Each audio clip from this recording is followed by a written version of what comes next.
In today's video, I'm going to teach you how to download your workflow in n8n.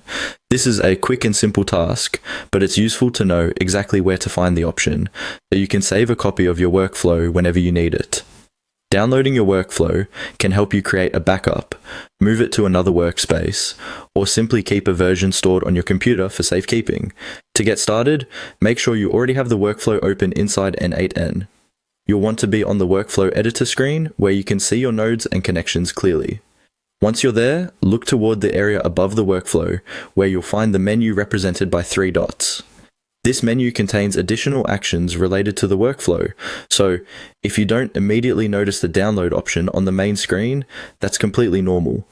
Go ahead and click on the 3 dots above. When you do that, a drop-down menu will appear with several available options. Take a moment to look through the list so you can confirm you're in the correct place.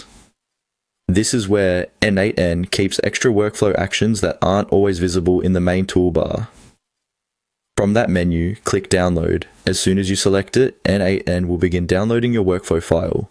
Depending on your browser settings, the file may download automatically to your default downloads folder, or your browser may ask you where you want to save it. If that prompt appears, just choose the location that works best for you and confirm the download. Once the file has been saved, it's a good idea to check that the download completed successfully. You can do that by opening the folder where the file was saved and confirming that the workflow file is there.